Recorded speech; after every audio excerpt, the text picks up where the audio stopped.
12th mass communication lesson number 4 development communication எப்படி develop ஆயிருக்கு அதை பற்றி தான் இந்த லெசன் நம்ம பார்க்க போகிறோம். வாங்க டைரெக்டாகவே நம்ம இதுக்கு ஒரு டாபிக் உள்ள போகலாம்.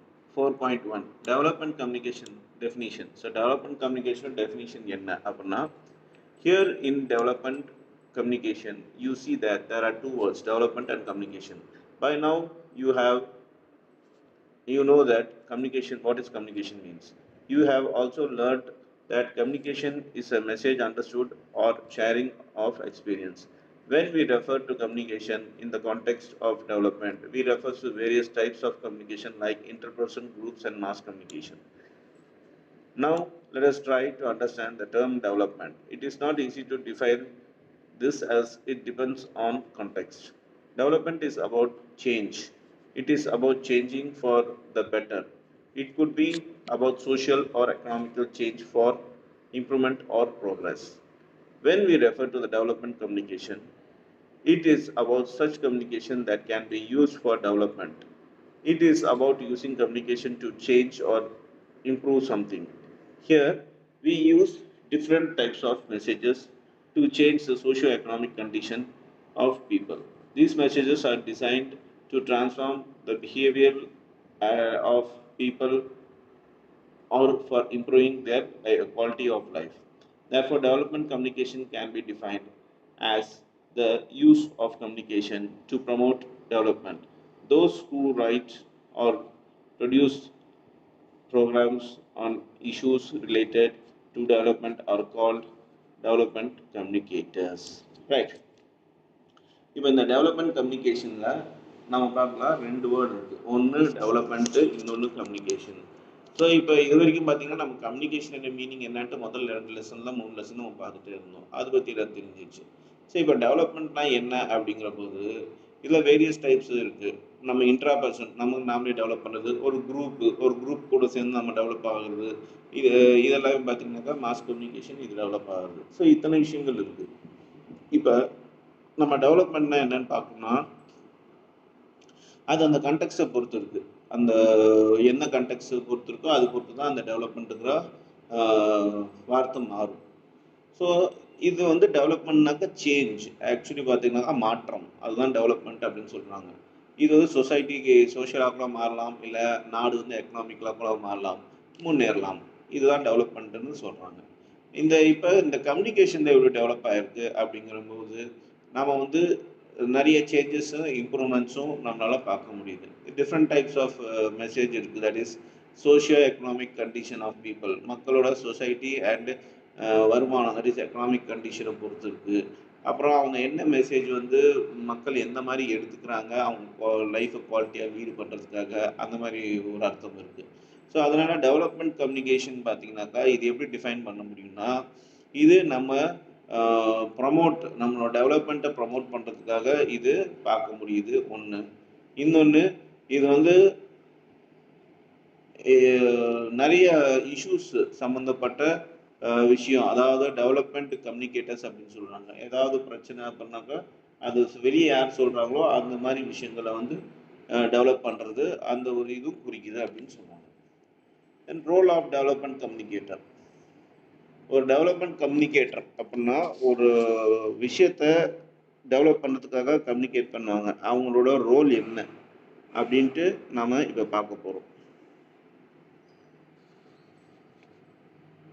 The development communicator plays a very significant role in explaining the development process to the common people in such a way that it finds acceptance.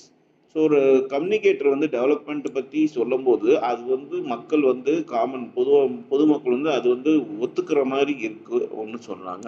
அது எப்படின்னா, in order to achieve this objective the development communicator, மக்கள் அவங்களோட சிந்தனையை ஒத்துக்கணும் அப்படின்னா, அந்த development கம்யூனிகேட்டரோட சிந்தனையை ஒத்துக்கணும்னா என்னென்ன அப்ஜெக்டிவ்ஸ் இந்த டெவலப்மெண்ட் கம்யூனிகேட்டர் ஃபாலோ பண்ணணுங்கிறது சொல்லியிருக்காங்க. First has to understand the process of development and communication. So இந்த டெவலப்மெண்ட் அண்ட் கம்யூனிகேஷனோட ப்ராசஸை முதல்ல இந்த கம்யூனிகேட்டர் புரிஞ்சுக்கணும். Should possess knowledge in professional techniques and should know the audience. So அவர் யாருக்கிட்ட எதுக்காக பேசுகிறாரு அப்படின்ட்டு ப்ரொஃபஷனல் டெக்னிக்ஸை அவர் வந்து நாலேஜை கெயின் பண்ணியிருக்கணும். அப்புறம் prepare and distribute development messages to million of people in such a way that they are received and understood accept and applied. So இவர் சொல்கிற மெசேஜ் வந்து அத்தனை கோடி மக்கள் பார்க்குறாங்க கேட்குறாங்க அப்படின்னாக்கா அவங்க கரெக்டாக புரிஞ்சுக்கிட்டு இவரோட கருத்தை ஏற்றுக்கிட்டு அதை லைஃப்பில் அப்ளை பண்ணுற மாதிரி இவர் அந்த விஷயத்த கற்றுக்கிட்டு இருக்கணும் அப்படிங்கிறாங்க. If they accept these challenges, they will be able to get the people to identify themselves as a part of the society and the nation. This identity will help in bringing human resources together for the total welfare of the individuals and the community at large. So என்னென்னா இந்த மாதிரி அவங்க இந்த விஷயத்த கற்றுக்கிட்டு follow பண்ணாங்கனாக்கா இந்த கம்யூனிட்டியில் society ஆகட்டும் நேஷன் ஆகட்டும் அதில் நல்ல ஒரு அச்சீவ்மெண்ட் பண்ண முடியும் இந்த ஹியூமன் ரிசோர்ஸை பொறுத்த வரைக்கும் அப்படின்னு சொல்கிறாங்க. Then 4.2 development communication using various medias. நிறைய மீடியாஸ் வச்சுக்கிட்டு விதவிதமான மீடியாஸ் வச்சுக்கிட்டு நம்ம எப்படி இந்த கம்யூனிகேஷன் டெவலப் பண்ணுறது அப்படின்ட்டு போய் பார்க்க போகிறோம். The history of development communication in India can be traced to rural radio broadcasts in 1940s in different languages. Have you ever heard the rural program on radio? If you come from a rural area, you probably would have heard people who present these programs speak in language or dialect that people in your area speak. The programs may be about farming and related subjects. The programs may comprise the interviews with experts, officials, and farmers, folk songs, and information about weather, markets, rates, availability of improved seeds, and implemented. There would also be programs of related fields. So 1940s பார்த்தீங்கன்னாக்கா அதை base பண்ணி நீங்கள் இந்த development of கம்யூனிகேஷனை பார்க்கலாம். அப்போது வந்து radio தான் பெரிய லெவலில் இருந்துச்சு. ரேடியோவில் வந்து நிறைய லாங்குவேஜஸில் வந்து ப்ராட்காஸ்ட் பண்ணிருந்தாங்க. இந்த ரேடியோ ப்ராட்காஸ்ட்டில் பார்த்தீங்கன்னாக்கா அந்தந்த ஏரியாவுக்கு தகுந்த மாதிரி தான் அந்த தொகுப்பாளர், அதாவது அதை ஆங்கர் பண்ணுறவங்க பேசிகிட்டு இருப்பாங்க. ஸோ தட் மக்களுக்கு ஈஸியாக புரியும் அப்படின்னு சொல்கிறதுனால இது மக்களுக்கு ரொம்ப பிடிச்சி போய் ரொம்ப கேட்க ஆரம்பித்தாங்க ரேடியோஸ். இந்த ப்ரோக்ராம்ஸில் பார்த்தீங்கன்னாக்கா நிறைய இன்டர்வியூஸ், எக்ஸ்பர்ட்ஸ்லாம் வந்து இன்டர்வியூஸ் கொடுத்துருந்தாங்க. மெயினாக விவசாயிகளுக்கு நிறைய ஐடியாஸ் கொடுத்துருந்தாங்க. ரிசர்ச்சர்ஸு, எக்ஸ்பர்ட்ஸ்லாம் வந்து எந்த மாதிரி விதையை எந்த மாதிரி சீசன்லாம் எப்படி யூஸ் பண்ணணும், இந்த மாதிரி விஷயங்கள் எல்லாமே. அப்புறம் அந்த ஃபோக் சாங், நாட்டுப்புற பாடல்கள், அப்புறம் வெதர் ரிப்போர்ட்டு, அப்புறம் மார்க்கெட் ரேட்டு, இதெல்லாமே பார்த்தீங்கன்னாக்கா ரேடியோவில் சொல்ல ஆரம்பித்தாங்க. இது ரொம்ப யூஸ்ஃபுல்லாக இருந்துச்சு. During 1950s, the government started youth development programs throughout the country. In fact, the Doordarshan started on September 15th, 1959. It was concentrating only on the programs of agriculture. Many of you might have seen the Krish Darshan program on Doordarshan. So 1950s இன்னைக்கு பார்த்தீங்கன்னாக்கா September 16. So நேற்று பார்த்தீங்கன்னாக்கா September 15. So 1959 September 15 பார்த்தீங்கன்னா தூர்தர்ஷன் ஆரம்பித்தது. இது வந்து 1950ஸ்லேருந்து government வந்து develop பண்ண ஆரம்பித்தாங்க ப்ரோக்ராம்ஸ் எல்லாம் கண்ட்ரியில். அப்போ வந்து தூர்தர்ஷன் ஒரு விஷயம் பார்த்தீங்கன்னாக்கா ஃபஸ்ட்டு ஆரம்பித்தாங்க. தூர்தர்ஷன்னாக்கா டிவியில் வர கவர்மெண்ட் சேனலு இன்றைக்கும் இருக்குது. இதில் பார்த்தீங்கன்னாக்கா ஆரம்பத்தில் இந்த கிறிஷ் தர்ஷன், கிறிஷ்னாக்கா இது ரிஷி தர்ஷன், ரிஷினாக்கா நம்ம விவசாயிகள் தான் அப்படி சொல்லுவாங்க. ஸோ அவங்களுக்கு உண்டான ப்ரோக்ராம்ஸ் தான் போட்டுட்டு இருந்தாங்க. Later in 1975, when India used satellite for telecasting television program, it was known as SIT, that is Satellite Instructional Television Experiment. The programs on education and development were made available to 2,400 villages in the states of Andhra Pradesh, Bihar, Karnataka, Madhya Pradesh, Orissa and Rajasthan. So 1975 பார்த்தீங்கன்னாக்கா satellite instruction television எக்ஸ்பெரிமெண்ட்டுங்கிற ஒன்று ஆரம்பித்தாங்க government. இதில் பார்த்தீங்கன்னாக்கா 2400 villages, அதாவது ஆந்திரா, பீகார், கர்நாடகா, மத்திய பிரதேஷ், ஒரிசா, ராஜஸ்தான் ஸ்டேட்ஸில் மொத்தம் 2500 villages பார்த்தீங்கன்னாக்கா develop ஆச்சு இந்த ப்ரோக்ராம்ஸ் எல்லாம் பார்த்து. As far as the print media is concerned, after independence, when the 5 years plans was initiated by government for plan the development, it was the newspaper which gave great importance to development themes. They wrote on various government developments programs and how the people would make use of them. So இந்த print media பார்த்தீங்கன்னாக்கா சுதந்திரத்துக்கு அப்புறம் நம்ம government பார்த்தீங்கன்னாக்கா first 5 year பிளான்னு ஒன்று அறிவிச்சாங்க, announce பண்ணாங்க.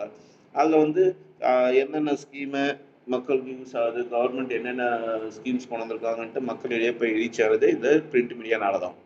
If the print media have contributed the development of communication, the electronic media, radio and television, especially All India Radio and Doordarshan, have spread messages or development as the main part of the broadcast.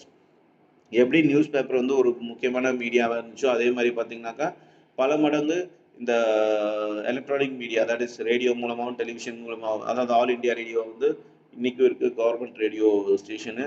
இப்போ தூர்தர்ஷன் வந்து டெலிவிஷனில் TV station, government TV station. இது வந்து பெரிய லெவலில் developments, மக்களுக்கு உண்டான developments விஷயத்தை எல்லாமே பரவிச்சு, ப்ராட்காஸ்ட் பண்ணிச்சுன்னு சொல்கிறாங்க. However, amongst all media that are used for development communication, traditional media are all the closest to the people who needs messages of development, like farmers and workers. Such forms of media are participatory and effectively. என்னதான் electronic media, அந்த media, print media எல்லாம் இருந்தாலும் மக்களுக்கு ரொம்ப பிடிச்ச media, மக்கள்கிட்டயே இருக்கிற media பார்த்தீங்கன்னாக்கா traditional media. இது வந்து ரொம்ப ஃபார்மர்ஸு, ஒர்க்கர்ஸ் இவங்க டெவலப்மெண்ட்டுக்கு ரொம்ப ரொம்ப யூஸ்ஃபுல்லாக எஃபெக்டிவாக இருந்துச்சு அப்படிங்கிறாங்க. You may have seen construction workers cooking their meal of dal and rice over open fires in front of the tents set up temporarily on the roadside. They need to be educated about the values of balanced nutrition, cleanliness, hygiene, and water and sanitation. Have you wondered how the message such a issue are communicated? In various parts of India, groups of volunteers use street theatres as a medium of development communication. This is done through the humorous skills, skits, and plays through which the importance of literacy, hygiene, etc. are enhanced. The content of the skits is drawn from the audience life. For example, they are told about balanced nutrition. This means supplementing their staple diet of dal and rice, which green leafy vegetables known to cure night blindness and ailment common among construction workers. So நீங்கள் பார்த்துருக்கலாம், இன்றைக்கி பார்த்தீங்கன்னாக்கா இந்த workers, இந்த building work பண்ணுறவங்கெல்லாம் பார்த்தீங்கன்னாக்கா, லேபர்ஸ்லாம் பார்த்தீங்கன்னாக்கா அவங்க ஒரு டென்ட் வச்சுருப்பாங்க. டென்ட்டுக்கு முன்னாடி வந்து அப்படியே ஓப்பன் ஏரில் குக் பண்ணுவாங்க. அதெல்லாம் ஹைஜீனே கிடையாது, நியூட்ரிஷன், பேலன்ஸ் நியூட்ரிஷன் கிடையாது. ஸோ இதை எப்படி வந்து அவங்ககிட்ட போய் சொல்லணும்? இது ரேடியோ மூலமாக, டிவி மூலியமாக சொல்ல முடியுமா? எல்லாத்துக்கும் வசதி இருக்குமா? இருக்காது. ஆனால் இந்த ஸ்கிட்டு, இந்த இந்த ட்ரெடிஷனல் மீடியா மூலமாக, இந்த நாடகத்து மூலமாக எல்லாமே அவங்க போய் சொல்கிறதுனால இது அவங்களுக்கு ரொம்ப ஈஸியாக புரிஞ்சுது. இதோட எஃபெக்ட் ரொம்ப நல்லா இருந்துச்சு. Similarly, female construction workers and their children are taught how to read and write. However, the problem in communication, a message is an effective way, has a better and matter of concern of development workers. How can people be taught new skills at low cost? What would be the good way to deal with the sensitive topics such as health issues? How can complicated new researches like agriculture, for example, be simplified so that ordinary people can benefit? One option has been the use of comics, but in order to achieve the desired results, these comics should be created locally. But what are comics? You must have some points time to read comics. Comics involve storytelling using visuals, which must follow the local ideas and cultures in order to understood correctly by the people. The important thing about comics is that they are made by people on their own issues and their own languages. So readers find them closer to their day-to-day lives. Programs are organized in the remote areas of Jharkhand, Rajasthan, Tamil Nadu, and Northeast to provide training and rural communicators to enable them to use comics in development communication. Information on sensitive health issues like HIV/AIDS has been communicated through the medium of comics in several states. However, you must understand that development communication using various media is possible only with the active involvement of the following development agencies like Department of Agriculture, volunteer organization, concerned citizens, non-government organizations, that is NGOs. So என்ன சொல்கிறாங்கன்னா, அதே மாதிரி இந்த labour worker பண்ணுற ladies, அவங்க குழந்தைங்களுக்கு பார்த்தீங்கன்னாக்கா எப்படி ஹைஜீனாக இருக்கிறது, ஹெல்த் கேர் இருக்கிறது சொல்ல முடியும்? அப்படி அது கொஞ்சம் கஷ்டமான விஷயமாச்சே. அப்படிங்கிற போது இந்த இடத்துல எந்த கம்யூனிகேஷன் ரொம்ப யூஸ்ஃபுல்லாச்சுன்னா காமிக்ஸ் நீங்கள் பார்த்துருப்பீங்க, இல்லை படிச்சிருப்பீங்க. அது வந்து லோக்கலாலேயே செய்யப்பட்ட லோக்கல் ஆளுங்களால் லோக்கல் பிரச்சனையை வச்சு அந்த காலத்துலலாம் யூஸ் பண்ணிட்டு இருந்தாங்க. இந்த காமிக்ஸில் வந்து புரிகிற மாதிரி பிக்சர்ஸ் இருக்கும். அந்த பிக்சர்ஸை பார்த்தாவே தெரிஞ்சுக்கலாம் என்ன நம்ம எப்படி இருக்கணும் என்ன ஏதுன்ட்டு. ஸோ இந்த மாதிரி காமிக்ஸ் ஒரு பெரிய லெவலில் இது அவங்கவுங்க ஓன் லாங்குவேஜில் இந்த காமிக்ஸ் வந்து வர ஆரம்பிச்சிருச்சு. ஜார்க்கண்ட், ராஜஸ்தான், தமிழ்நாடு, நார்த் ஈஸ்ட் எல்லாம் பார்த்தீங்கன்னாக்கா இந்த ரூரல் கம்யூனிகேட்டர்ஸ் இந்த காமிக்ஸை வச்சு தான் எல்லாத்துக்கும் அவேர்னஸ் கிரியேட் பண்ணிருந்தாங்க. மெயினாக இந்த ஹெச்ஐவி எய்ட்ஸ் பற்றின அவேர்னஸ் வந்து காமிக்ஸ்னால ரொம்ப நல்ல ஒரு செவரல் ஸ்டேட்ஸ் நிறைய ஸ்டேட்ஸில் பார்த்தீங்கன்னாக்கா நல்ல ஒரு ரெஸ்பான்ஸ் இருந்துச்சு, டெவலப்மெண்ட் ஆச்சு. அதாவது இந்த அவேர்னஸ் அப்படின்னு சொல்கிறாங்க. இந்த அவேர்னஸ் கிரியேட் பண்ணுறதுக்கு டெவலப்மெண்ட் ஏஜென்சி அதாவது டிபார்ட்மெண்ட், அக்ரிகல்ச்சர் டிபார்ட்மெண்ட், அப்புறம் வாலண்டரி ஒரு சில வாலண்டரி ஆர்கனைசேஷன்ஸ், அப்புறம் சில அக்கறை உள்ள சிட்டிசன்ஸ், அப்புறம் என்ஜிஓஸ்ங்கிற அசோசியேஷன்ஸ் இவங்க எல்லாமே சேர்ந்து இந்த ஒரு அவேர்னஸ் எல்லாம் கிரியேட் பண்ணாங்க. Whenever we speak about development, the contribution of voluntary groups, concerned citizens and non-government organizations cannot be ignored. Actually, these groups helps the government in implementing development programs. Of course, the government, both central and state, have various departments to reach out to people on various issues. The NGOs undertake studies, conduct researches, and develop appropriate messages for spreading awareness and various issues pertaining the development. So இந்த கவர்மெண்ட்டோட effort இந்த development effort awareness கொடுக்கணும்னாக்கா கண்டிப்பாக இந்த voluntary groups, இந்த NGOs groups, அப்புறம் மக்களோட ஆதரவு, சிட்டிசன்ஸோட volunteering இதெல்லாம் பார்த்தீங்கன்னாக்கா ரொம்ப ரொம்ப ஹெல்ப்ஃபுல்லாக இருக்குது இந்த டெவலப்மெண்ட்லாம் இம்ப்ளிமெண்ட் பண்ணுறதுக்குன்னு சொல்கிறாங்க. ஸோ இந்த போத் சென்ட்ரல் கவர்மெண்ட்டும் ஸ்டேட் கவர்மெண்ட்டும் நிறைய டிபார்ட்மெண்ட்ஸை வச்சு மக்களுக்கு வந்து வேரியஸ் இஷ்யூ பற்றி அவேர்னஸ் கொடுத்தாலும் இந்த என்ஜிஓஸ் வந்து அவங்க ரிசர்ச் மூலமாகவும் டெவலப்மெண்ட் மூலமாகவும் ஸ்டடீஸ் மூலமாகவும் அவேர்னஸை வந்து நிறைய இடத்துல வந்து பரப்பிட்டு இருக்காங்க மக்கள்கிட்ட. அது ரொம்ப யூஸ்ஃபுல்லாக இருக்குது அப்படின்னு சொல்கிறாங்க.